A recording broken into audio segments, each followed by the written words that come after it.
Welcome to In the Zone and Construction Executives Live, brought to you by U.S. Construction Zone, bringing you strategies for success with construction innovators and change makers, including In the Zone peer-nominated national award winners. Here's your host, Jeremy Owens. Welcome back to Construction Executives Live. I am your host, Jeremy Owens, owner and founder of 3 Generations Improvements and U.S. Construction Zone out in sunny Northern California. Thank you for being here. I appreciate all the people that come back every month. For those of you who don't know, we do this show live monthly, and it's all around subject matter regarding construction, remodeling, business ownership. And we had another great show today. First of all, we are sponsored by the great brand Build12.com. Automate your construction business into a revenue generating machine with the Build 12 system. I've spoken about it many times. I've used their CRM for now a couple years, and it's been very efficient to myself and my team.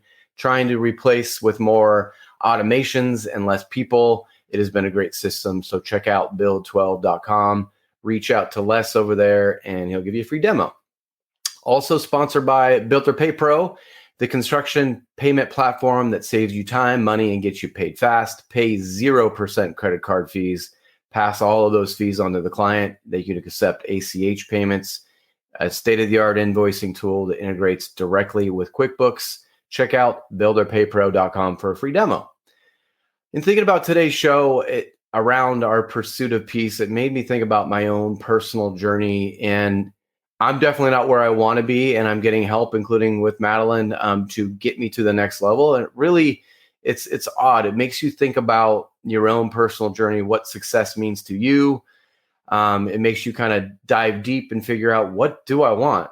Because I feel like I'm in this stuck spot, and I feel like I could be in this spot for 5-10 years, no problem. Like with the blink of an eye, it would be ready for me. So take the time to work on your business, think about your business, and think about, what do you want? And that's what we're going to talk about today. The title of the show is The Tenacious Pursuit of Peace, inspired by Madeleine MacRae's powerful book, The Tenacious Pursuit of Peace, Where to Go When Success is Not Enough. We're going to dive into the real journey of finding fulfillment beyond success. Madeleine will share vulnerable stories and actionable strategies to help high achievers, entrepreneurs, and dreamers navigate life's challenges, heal past hurts, and unlock their true potential.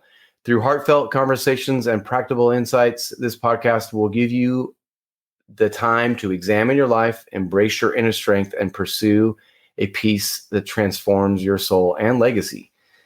Madeleine MacRae is a speaker. She is an author, and she is definitely a serial entrepreneur. She always brings thought-provoking, practical, usable content that accelerates implementation and sparks inspired action. She loves the grit and determination of business owners in the home, service, and improvement industries, and has dedicated her career to helping them and their teams. Please help me welcome Madeleine MacRae. Madeleine, thank you for being here. Hey, thank you for having me on the show. So delighted to be here today. Awesome. Thank you. So let's start with at the top. Tell us a little bit about your journey as a high achiever. Obviously, maybe you're born with being a serial entrepreneur, but at some point you get to this spot. What kind of made you start your consulting businesses, and kind of what struck that passion of entrepreneurship for you? Yeah, so certainly wasn't born a serial entrepreneur. I was born in a very, blue collar neighborhood outside of Detroit. My dad was an airplane mechanic. My mom was a stay-at-home mom. And I didn't even know that small to mid-sized business ownership was a thing. That didn't even cross my mind. I stumbled into the world of the home service, home improvement industry after my college time. I had gotten a degree in English literature when I planned to be an editor, wanted to work at a fancy magazine, wanted to write very highfalutin literary stuff. And then I worked at a newspaper and hated it. Absolutely hated it.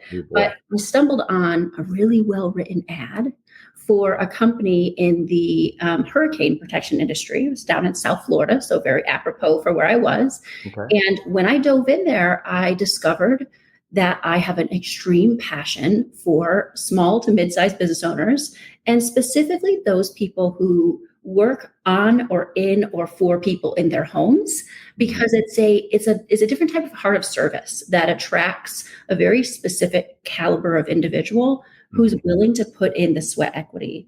And I became really curious about success early on in that story. I went on to found a company. I kind of just let it go when I got recruited into my corporate career.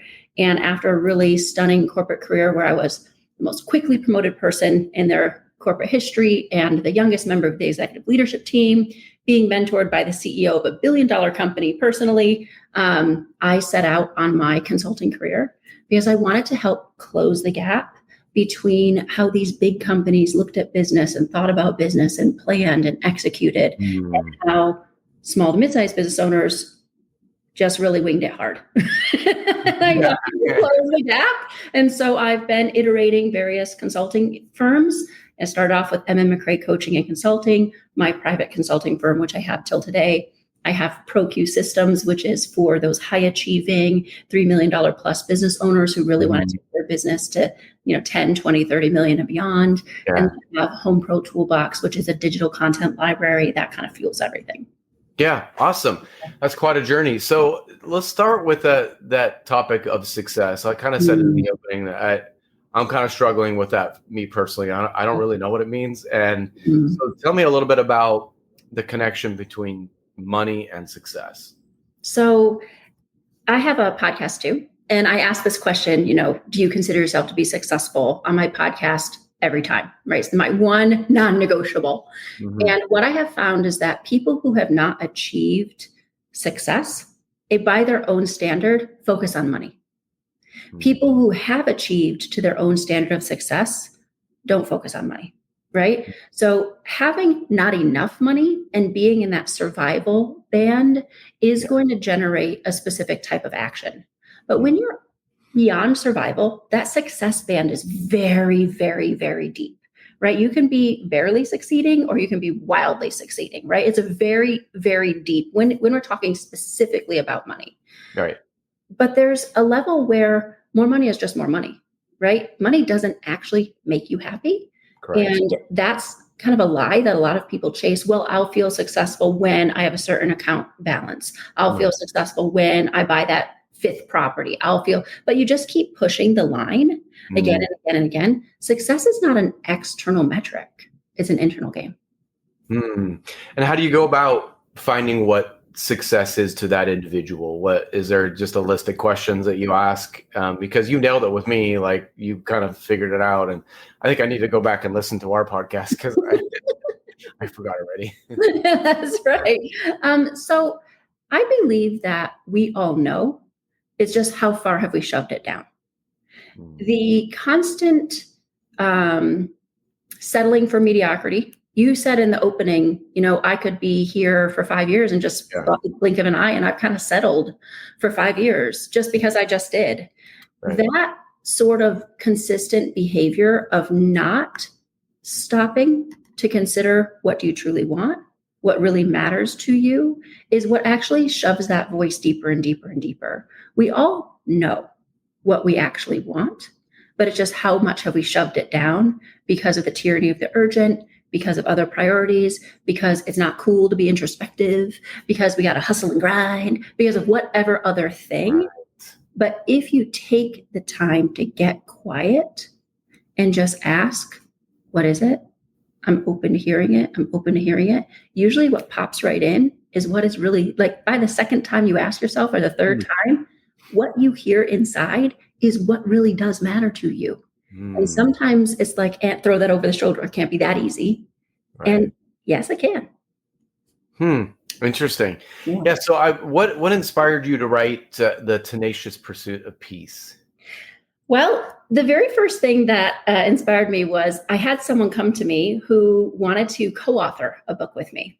Okay. And I said, well, I can't co-author a book until I said what I need to say first. I don't even know what I'm talking about. Like just a whole bucket of ideas. Like that's not very cool.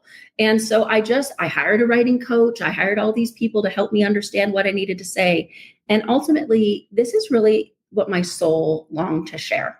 And Right. it is not the business book that I set out to write originally. I was going to write something really practical and tactical. I'm very systems and structured and all that. But this was just what my heart needed to say. And it's about that, it's the tenacious pursuit of peace, right? Peace is not something that is just freely given. It's not like a little candy dispenser, put in a little money, get out peace, right? You have to look for it. And you have to work for it. And you have to consistently, persistently show up for yourself to be able to find it and to hold on to it. And I didn't expect that to be what I needed to say, but this is what many people wait a really long time in their careers to do or to pursue. Right. But what I have found is that the absolute highest achievers do this work first. And when you can prioritize this work, which, let me be clear, is hard, sounds fluffy, it isn't, right? You have to confront yourself. You have to confront your past. You have to confront your choices. And sometimes it can be very confronting. Like, oh, shoot. Like, that's what I chose? Oh, dang it, right? But that's what I have found. And I think that's why it came out first, because this is the work that so often people wait, and then do later. But you rob yourself of the joy of the journey because you didn't do it first. And you will go further faster if you pursue transformation before you pursue achievement. Interesting. I mean, so when we talk about peace, right? What does that look like in a high stakes, high stress industry like construction? Because I think a lot of times you would say that and people will be like, yeah, I'm happy. Yeah. Happiness and peace are not synonyms. Okay. Right? Happiness is something that is fleeting, right? A really nice bowl of ice cream can make you happy, right? But once the ice cream's gone, a minute on the lips and 10 years on the hips, whatever. You're crying after. It's weird. Yeah. But so happiness is I look at it can be really like a mirage, right? You think this is going to make you happy. This is going to make you happy. This is going to make you happy. But I think that happiness is like a cheap second sometimes. Peacefulness is an inner disposition, not an external disposition, right? You can be really peaceful amid a crisis, right? Think about it like you're the ocean, right? The storm on the top of the ocean is throwing the boats around and is raging and there's wind. But if you go a little bit deeper, the water is still. That's peacefulness. Being able to have that well of stillness inside of yourself, that no matter how chaotic, no matter how stressful, no matter how urgent things are, that you can always get quiet and find. Yeah, and you were kind of saying that the highest achievers maybe realize this early on. When I think of high achievers, I typically go to money. I think a lot of us do, right? And those aren't the same people, right? I mean, obviously, if you're just chasing money, you're probably not thinking about the inner peace component. Yeah. So money is a measure of success, but it's the cheapest measure, right? Anyone could have money. You could be a really, really bad person and be wealthy, right? You could be sex trafficking and have lots of money. Right. That's not going to bring you peace, my friend. So, you can win the lottery and have money. That didn't make you successful. It just made you financially wealthy, right? There are so many ways that you can be wealthy outside of just money. And those inner riches will give you more than any external measure of success. Think about someone like, Mother Teresa, no money, like incredibly poor, massive worldwide impact that lives on till today. No one would look at her life and say she didn't have a successful life. Right. So don't confuse success and money. Success is just a measure of, money is just a measure of success, and it's the cheapest measure, right? There are so many other inward component parts to true. So peacefulness is true, deep satisfaction and alignment with all of who you are and what you're doing on the inside and the outside. The more fully aligned you are, the more peaceful you will become. Right. And you can be fully aligned and bold and ambitious and going and making money like crazy. I mean, I'm extremely ambitious. I love to make money. I'm a money magnet. Bring it. And also I'm peaceful. Right. They're not compatible. Yeah, no, that's a good point. Good point. So, I mean, the opposite of that, it would be burnout. I mean, obviously our industry's full of, every industry is, but we get a lot of burnout. We get a lot of, I guess people with, high stress, obviously our suicide rate is very high. We're number 2 every year. So like, there's all these signs of like people getting burnout and just kind of pushing through, right, without getting the help that they need, but what is your take on the burnout? What does that look like in construction? Obviously you deal with a lot of folks like us. Yep. And obviously a lot of those people are kind of at the top, right? They're the owners, CEOs, So tell us a little bit about what you've seen with the burnout rates. Yeah. So one of the most sneaky components of being massively successful is being able to receive help, being able to know when you need help, and being able to, I'm going to say, sometimes humble yourself to say yes when it's offered, right? It's not that people aren't offered help. It's that they reject it when it's offered, because sometimes being helped is slower, but it's only slower in the short term. It's faster in the long term. But too many people settle for instant gratification where they just want to do by myself.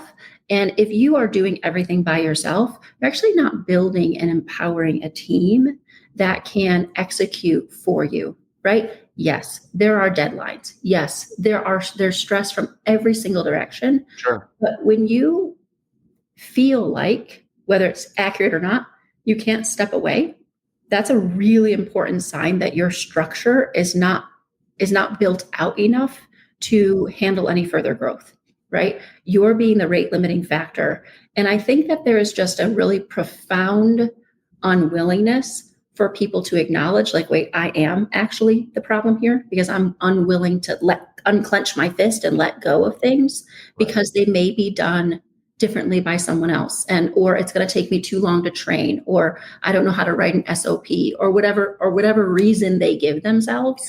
Yeah. But those are all excuses. And you are going to feel burnt out when you can't breathe. Your body's going to tell you, right? You're going to be like, I'm so tired. I feel stressed. I'm drinking a lot. I'm using a lot of drugs. I'm thinking about hiring a hooker. Those are real, actual thoughts. Right. People are having in their minds or are living out. And when you're replacing rest and recalibration with substances and activities to distract and to like turn the pressure valve off, that is a really, really scary sign that you're already deep into burnout, and you're just avoiding confronting what that might look like to fix it. Right. The other thing I really like about talking with people like you and having a podcast is this loneliness at the top thing. We deal with this a lot because we don't really have anybody to talk to. I don't have anybody on my team that I can talk to about most things. Yeah. My dad and I can talk about some, but we have different problems, right? And different stress points. And so you talk a lot about the power of storytelling in this healing process. So tell us a little bit about storytelling and how this can really help us with this isolation feeling that we have. So it's so interesting to me that entrepreneurial life is so lonely, but most people are unwilling to acknowledge how lonely they actually feel, because they somehow think it's a sign of weakness or that they don't know. Well, guess what? Did you ever scale a business to this size before? No. So how could you know, right? Like people have an idea that they should know more than what they do know. And a should is not very helpful. It's not going to help you. Just acknowledging, like, I've never learned this before. I don't actually know the answer here. Doesn't mean you have to flaunt your lack of answers in front of your team. Right. But you still have to be, secure in what you're doing. You're showing good judgment, right? You're managing well, but it's that capacity to, again, reach out for support, find a mentor, work with a really great coach, engage with someone who can be a thought partner for you. It will make the loneliness of the journey far, far, far less. Right. That's one half of it. But the other half is understanding where you are in your own story, right? Sometimes we get in the habit of thinking that we're sort of at the end of a tragedy and we're constantly like on the brink of this horrible, tragic ending, when really we're just in the midst of that, hero's journey moment where they go through the struggle, where they go through that test. And if we think that the test is the end of the story, we're missing the whole point that we're going to learn something here. And on the other side, we're going to have the elixir, right? That beautiful cure that you can bring, but understanding where you are in your own story. So often we think we're in a different place than where we really are. Like we're shrouded in darkness and we think, oh no, it's just near the brink of disaster. But really we're just inside of the cocoon, up leveling, learning something new, developing new skills. Is it uncomfortable? Yes. Is it sometimes painful? Yes. Is it lonely? Yes. But it doesn't have to be permanently that way, right? There are levers of understanding where you are in your journey and reaching out for the help and support of really great guides, mentors, coaches, sometimes mastermind groups. You can find this sense of community in lots of different ways, but, sitting on your couch by yourself at the end of the night is not going to be one of them. Yeah, I totally agree. That's not going to help anything. Oh. I think the biggest excuse, and me included in that, is the time thing. Like, I don't have time to work on this. Yes. And like, obviously we hear it all the time. We need to work on, on our business, not in our business. And we get kind of stuck in it. And then the next day comes and you have all these master plans about getting started. And then that fire needs to be put out. And, our industry is kind of cool, and then it's different every day, but it's bad. And then it's different every day. And there's a lot of unpredictability. And you're like, so how do you help people with that? Because you're right. A lot of us do know we need to do it, but we kind of lack what do we do? Yeah.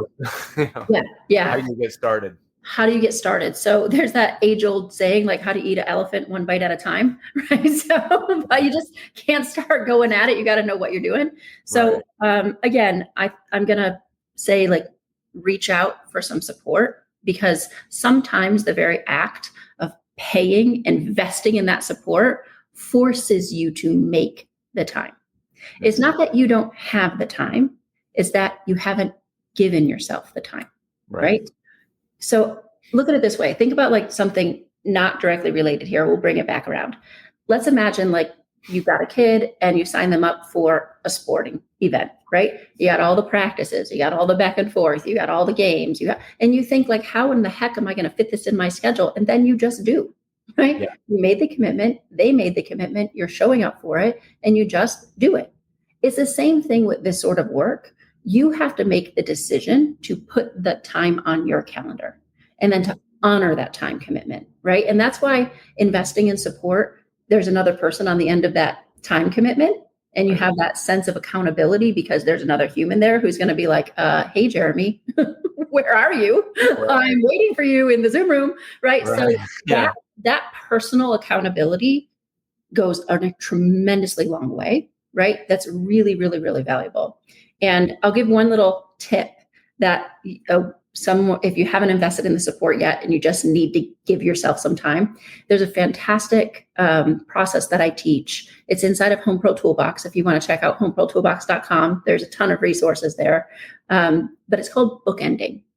And it's a way that you start and finish every day. Like when you have books on a shelf and you have two bookends that hold the books up. So you just end, it starts with the end, right? You end every day 10 minutes before you're ready to actually leave.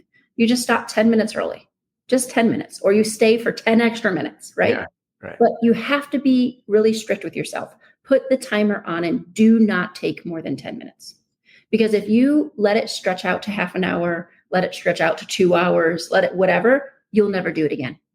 10 minutes. Be really strict with yourself. Set the timer. And you go through your list. What have I done today? What do I have need? And congratulate yourself. Well done. I got this done. I got this done. I got this done. Killing it. Well done, Madeleine. You go, girl. Right? Give yourself a little bit of a pat on the back for what you did well. Look at what's still open. And then think about, what is the big thing I'm working on right now? What is the big thing? And what is one thing on my list I can do that contributes to the big thing? Right? Okay. And you might have to do some brain dumping. You might have to do some little pre-work, but this is, if you already have a general idea. Right. And then you pick that one thing. Now, it has to be a task. Tasks are a thing that can be done in 15 minutes or less, right? Other than that, it's a project. Right. If it is a project, if it's a big thing, is there a 15-minute little component you could commit to? And then you just take that little commitment and you move it to the very first thing for your next day. And you brush your hands off and you go on your way. Then you show up to work the next morning, and your first 15 minutes before you answer your emails, before you start doing text messages, before, you take 15 minutes, again, strict, put your timer on, don't give yourself more, and you commit to doing that one thing that you said you were going to do the night before. And if you do that process of book, and there's a little bit more to it with helping you manage your priorities and tasks, but if you just take that really, really simple framework and you only do that, it means that every single week, you're going to give yourself an hour and 15 minutes of working on the business. And that sort of little incremental gain every single day will help you gain momentum in a way that you never could guess. It's such a teeny tiny, eeny weeny, like who can't find 15 minutes, right? You can do that. Right.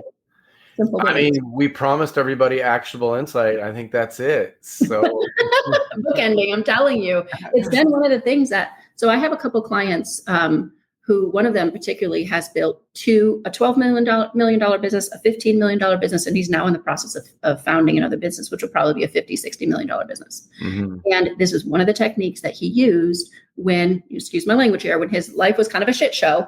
5 billion things going on. It's the discipline that he used every single day to help him get himself on track. And that level of self-discipline of saying only 10 minutes, only 15 minutes, it's 25 minutes a day, right? You can find that. But if you wait to find the time, you're going to be waiting for those 5 years that we talked about. Right. Yeah. No, it's a good point. I mean, this is a good segue. So you started with the consulting part of the industry. And then I guess when did you decide to start ProQ and Home Pro Toolbox? And what are those two things doing to solve problems in our industry? Yeah. So I've had my Madeleine MacRae coaching and consulting. Naming has never really been a great paradigm for me. When I was a kid, all my dolls were baby Maddie, right? So not my greatest gift. But no one has ever not done business with me because that first consulting firm had a fairly lame name, but there it is. So that was up and running for a while. And in 2020, I lost my dad. He died fairly suddenly.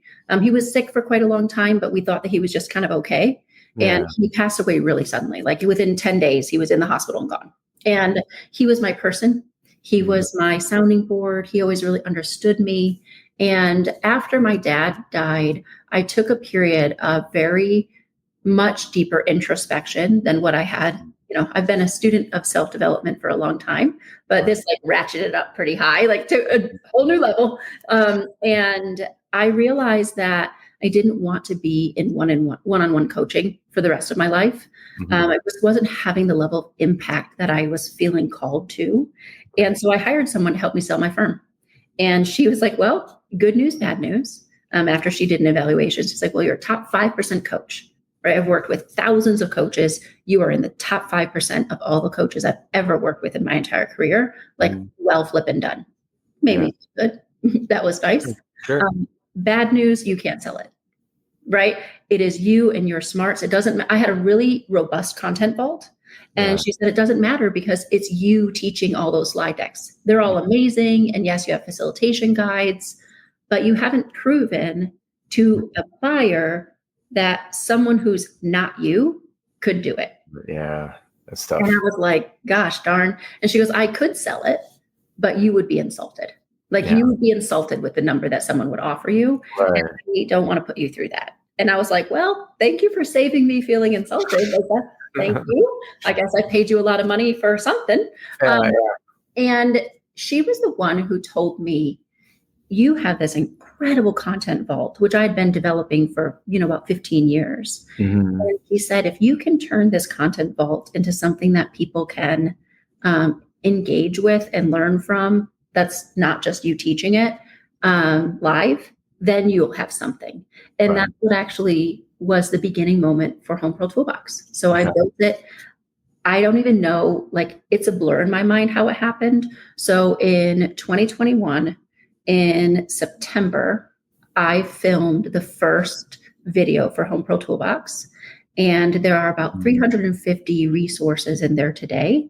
But by February of 2022, about 320 of those resources, videos, worksheets, templates, guides, budgets, handbooks, like job descriptions, onboarding plans, like you name it, it's flipping in there. There's even like a worksheet that you can use to determine if you should raise your prices, right? Like it's crazy.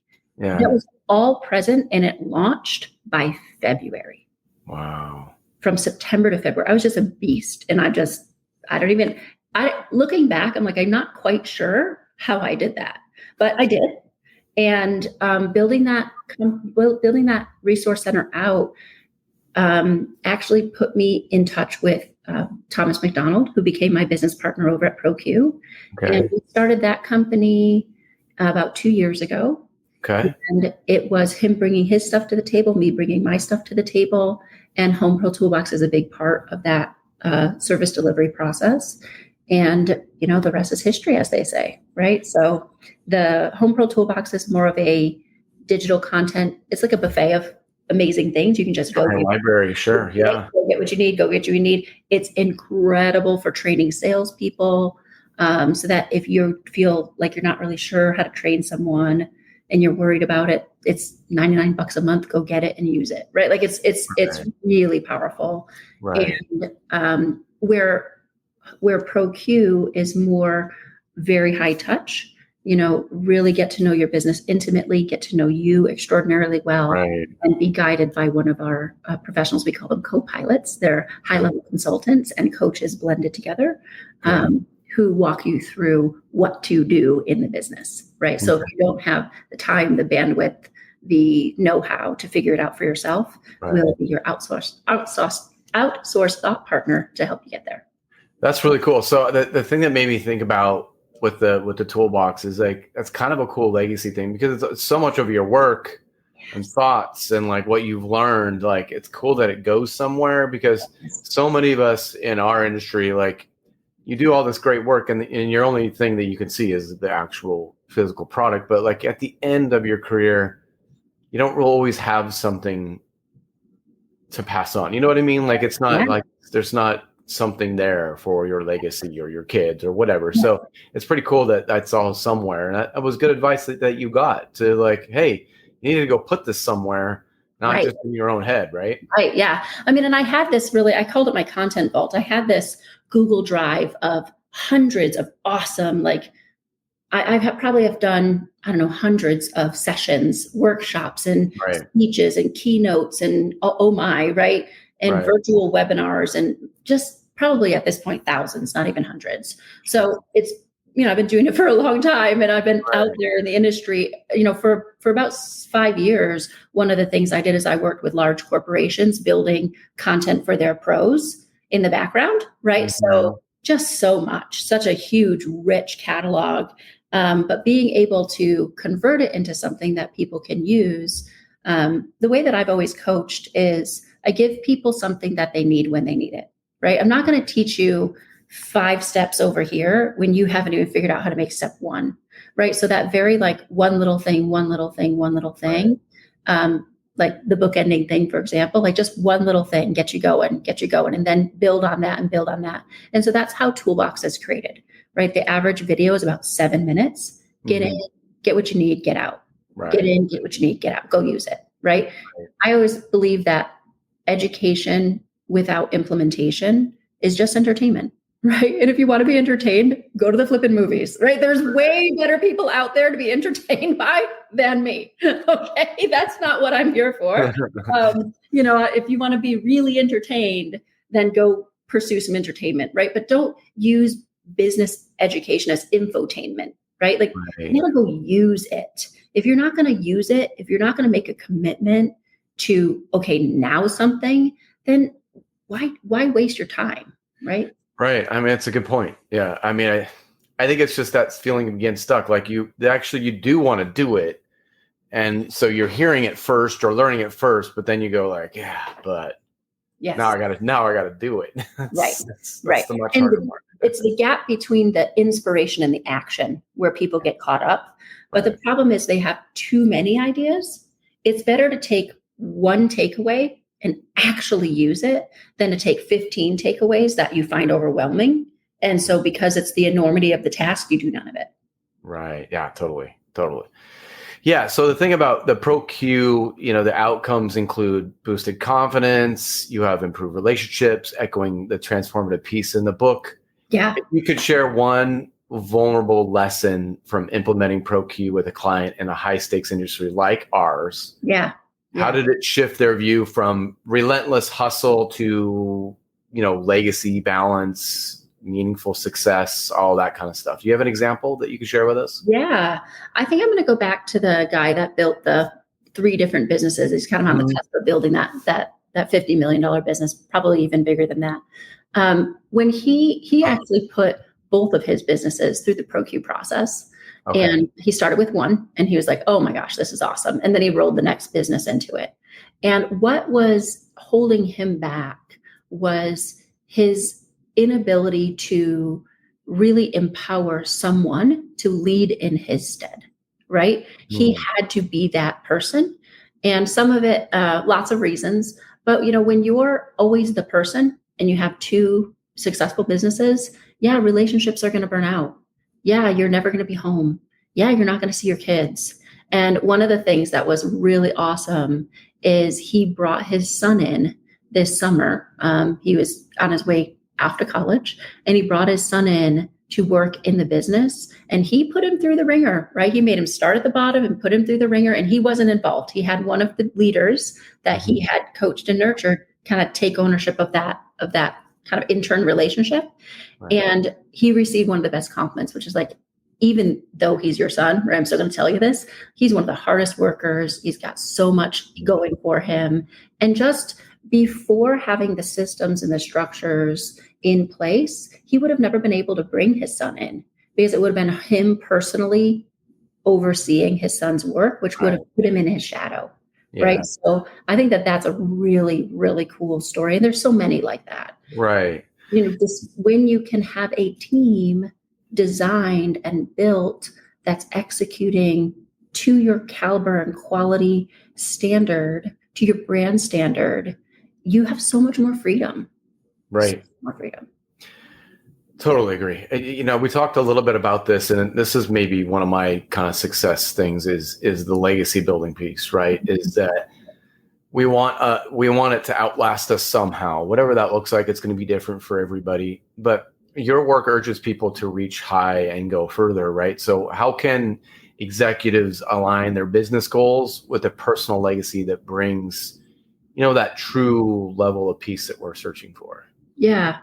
So one of the concepts that we share in our deep dive at ProQ. So ProQ, everyone starts with a 2-day intensive deep dive, which is workshopping, education, inspiration.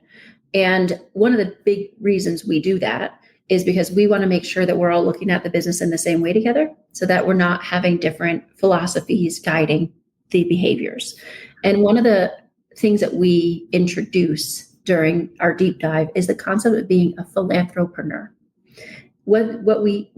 How we define that is that using your business as a vehicle for good.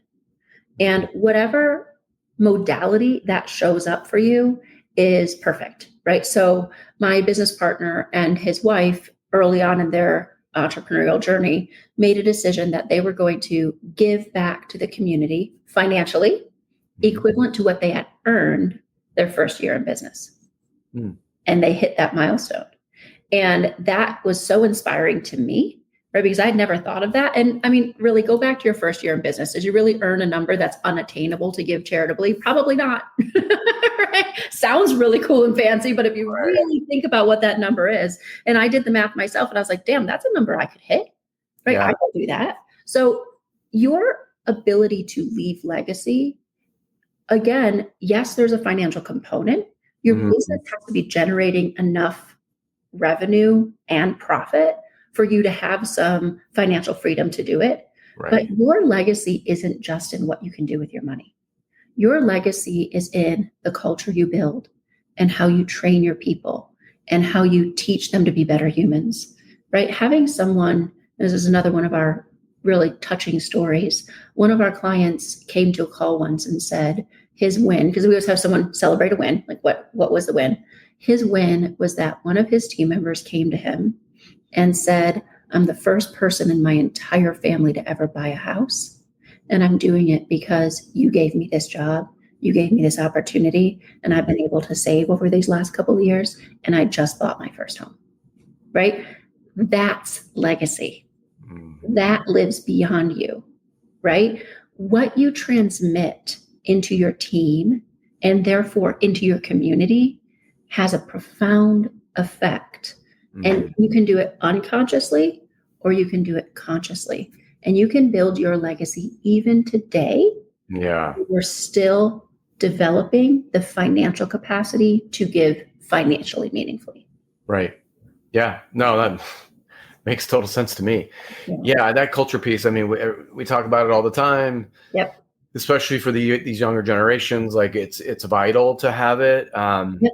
You know, but then you got to do it. It's not just let's put this on the freaking wall. No, it's got to be something that you're about and you want to be about. And, so it's like that philosophy of like people buy why you do it more than the product. Right.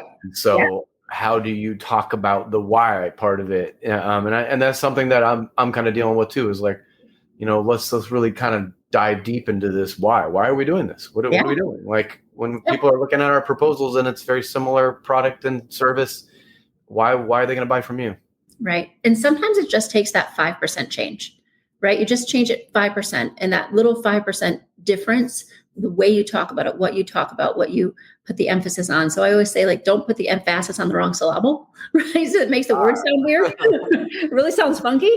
But if you adjust it just slightly, sometimes like, oh, bing, now I see it, right? And again, in the deep dive, we do a whole workshop on that, because knowing what the heartbeat of your business is, knowing the business that you're really, really, truly in, right? Everybody listening thinks that they're in construction or in remodeling or in home services. You're not, right?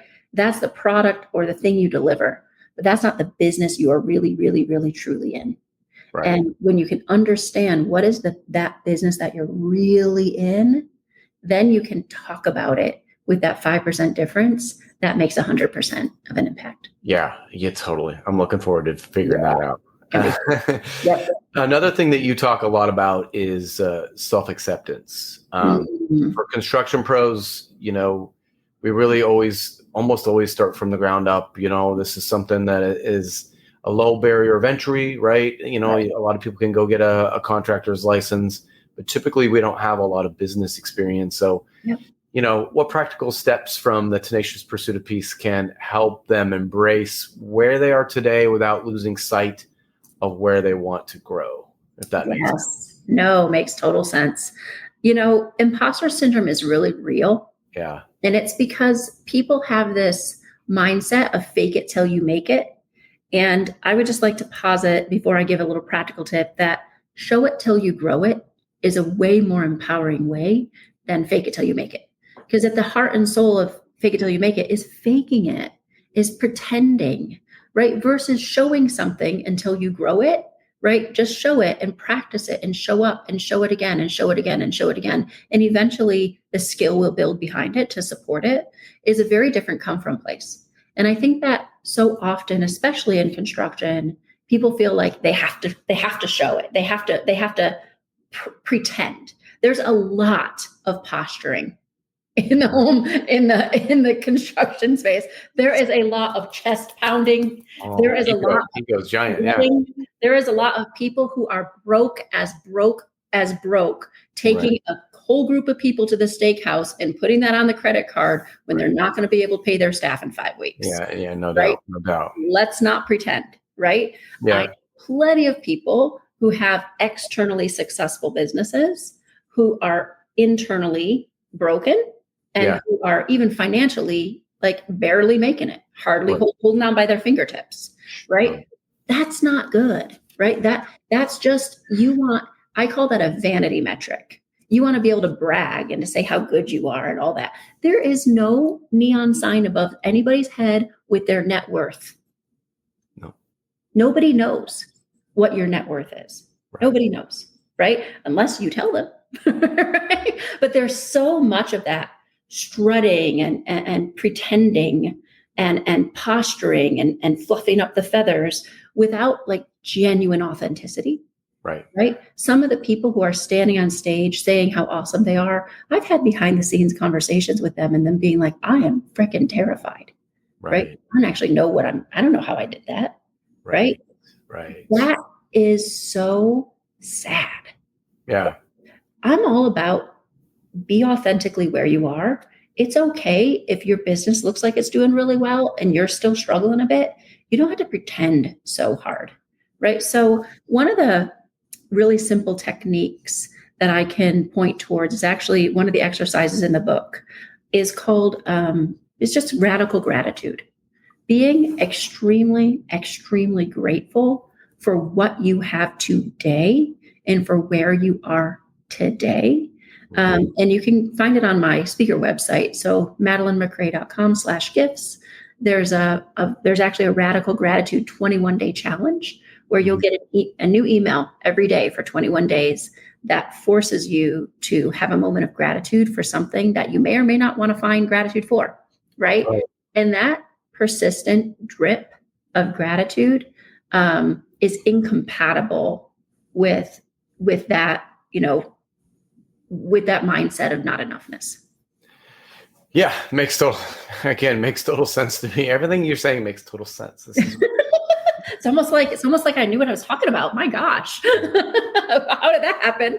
Yeah, I mean, a lot of this, and like I said in the open, a lot of this is about self-discovery. And, it's tough for a lot of us. And maybe that's our industry and being, quote, manly and being tough and all that stuff is self-discovery is a difficult thing. Sometimes it's a painful thing. Yeah. Can you share a story from your coaching, with a business owner that illustrates how this process of self-discovery led to both personal healing as well as the professional breakthroughs? Because like you said before, these are related. Yeah. You can't just make a bunch of money and then that's going to create happiness. How many stories have we heard about that? If you're broken already and you make a bunch of money, you're still going to be broken with just more money. It's just right. So how do we kind of link those two together in that self-discovery process? Yeah. So self-discovery, you hit it right on the head. It isn't easy, right? Because we take really for granted some of our most miraculous gifts, right? The things that we are just like wildly gifted for. It's just our normal, right? It's that old adage of the bird who's flying and there's a pond and comes over to the edge of the pond and there's this cute little fish and the bird leans over and the fish comes to the top of the water and the bird says, oh my gosh, I've always wanted to ask this to a fish. Like, how's the water? And the fish looks up at the bird and says, what's water? Right? The thing that we're observing someone else like, oh my gosh, they're in this really cool, unique space. For them, it's their normal. It's the air they breathe. It is just normal. And being able to stop and to recognize what is incredibly unique and special about you, about the company that you've built, about how you go about doing what you do is a superpower. Because too many people take for granted the things that they get complimented for all the time because it seems so normal. If someone is taking time out of their day to stop and to recognize you for something, listen. Because they're telling you you're exceptional in this way. And it's really hard for us to accept because it feels so pedestrian to us. It feels like, oh, that's the thing that everyone likes about me. Oh, great. Like, who cares? It's just so normal. But it's normal. It's normal for you. Doesn't mean that it's normal. So a really great story about that. One of my very first year-long private coaching client. This was, a decade ago now, actually 2016. I was literally just talking to him yesterday. And he was kind of talking about his story and coming full circle. At the time, he was building about a $5 million business. And now he's got a $15 million business, right? With his whole family working peacefully together, where before they were in a pretty significant kerfuffle. I won't call it that. And, our work together really helped save his family dynamic.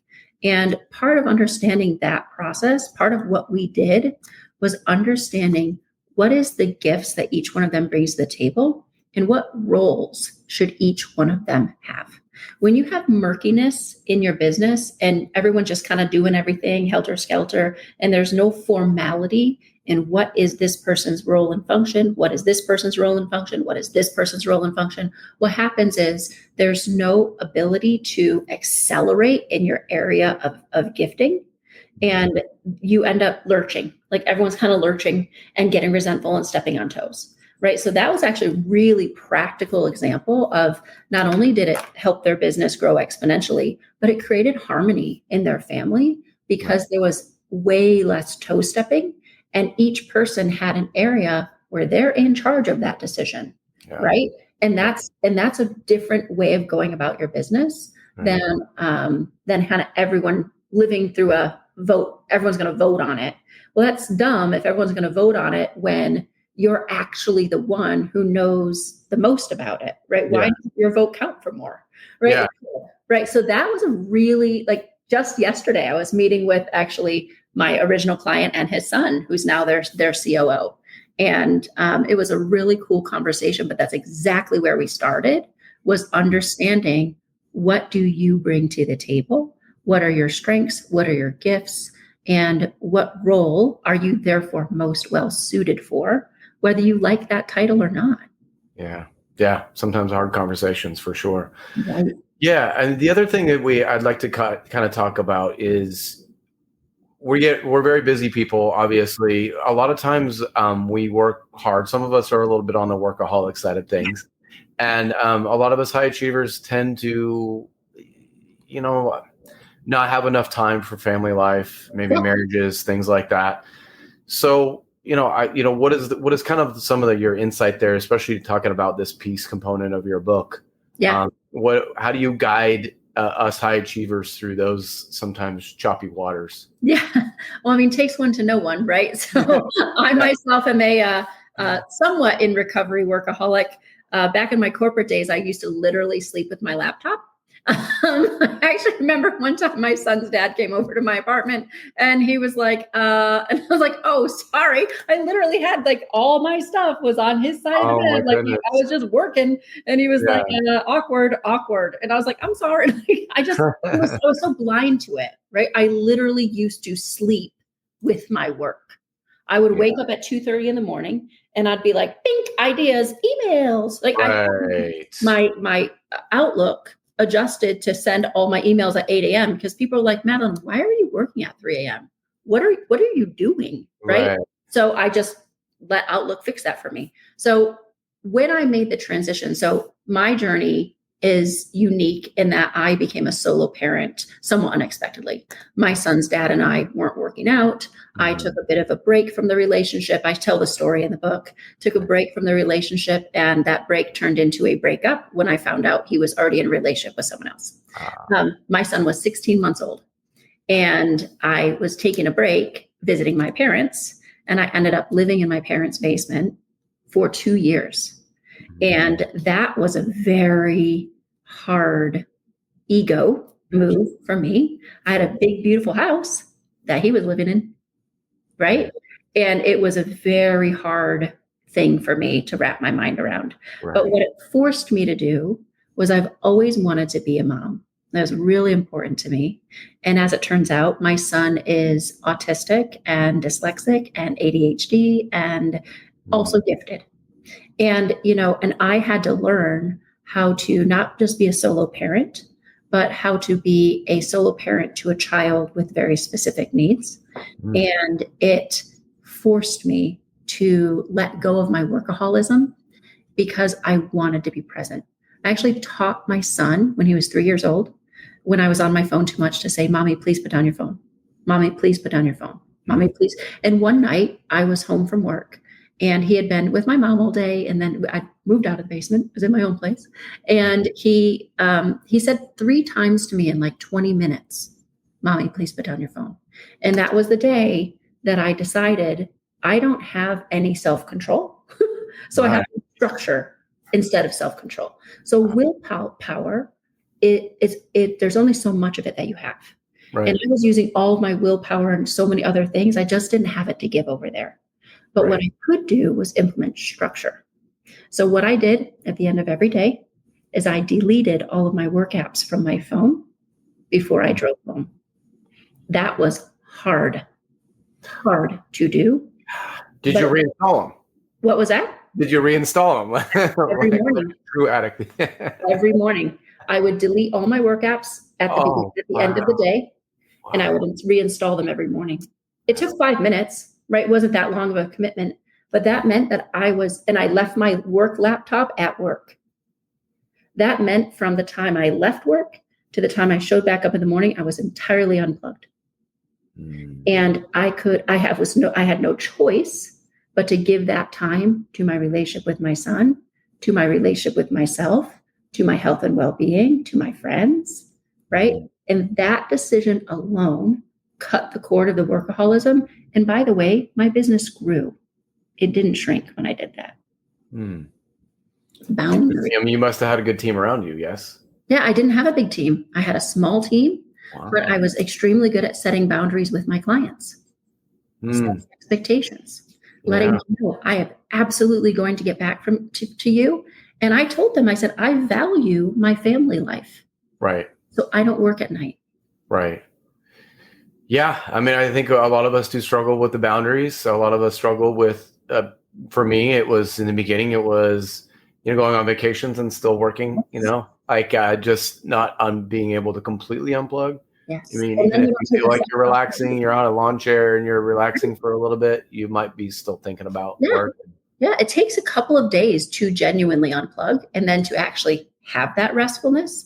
So I teach something called the money test, which is, all the tasks in your business have a certain monetary value. And if you as the owner are doing them, right, there's a $10 an hour task, $100,000 and $10,000 an hour tasks. Right. And rest, vacation, time off, friends and family, $10,000 an hour task, because they refuel you so that you don't bring burnout. So you don't bring being exacerbated and being just like, can't handle anything. Right. When you come back refueled, refreshed, you have more creativity, you have more patience, you have more passion, you have more, all these things that will exponentially help and improve your business. Right. So that's another antidote to burnout that we were talking about earlier.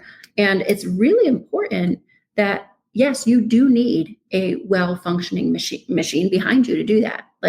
Great procedures, great team, great culture. Everyone needs to understand. And even just communicating with your clients, right? If your message to your clients was, we believe so much in family, we care so deeply about family that our staff from the hours of this to this are not allowed to respond to emails, their whole attitude towards that is going to be wildly different. Right. It's all in how you tell the story. It's all in how you frame it up, right? And when you can share the heart behind it, you said it earlier, people are going to want to do business with that. Right. Facts tell, stories, and heart sells. Yeah. Right? Sell your idea to your client and they won't care. They'll know, yes, they will absolutely get back to me first thing in the morning. Right. Unless there is a life emergency or whatever. There's a fire. Yeah. Right?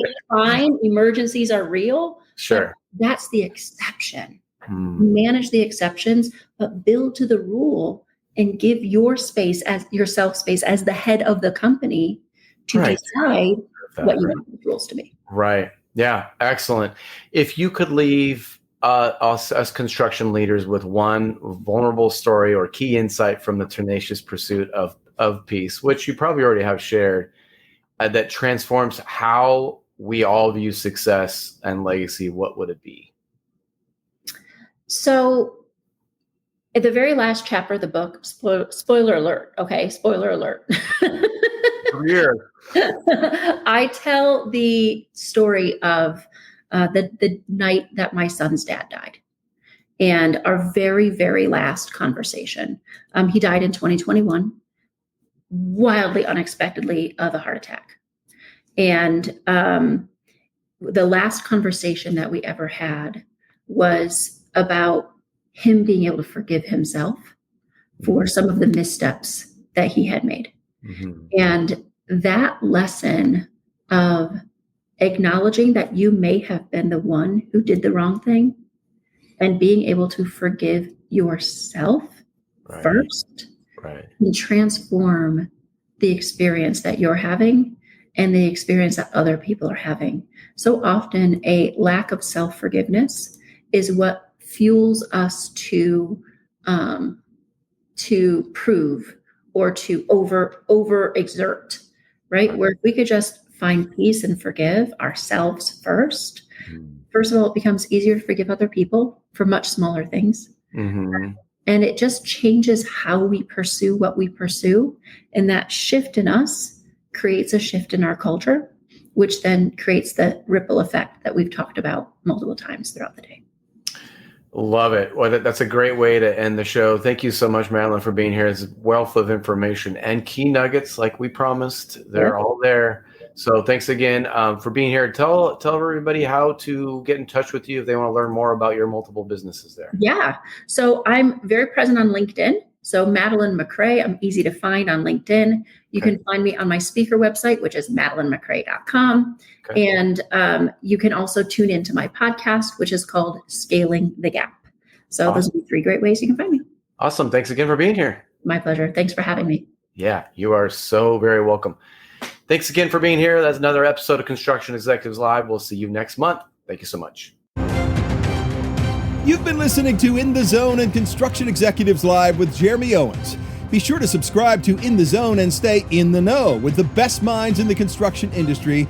To nominate an innovator or change maker in the construction industry, connect with your management peers and stay up to date with construction industry news. Be sure to visit usconstructionzone.com.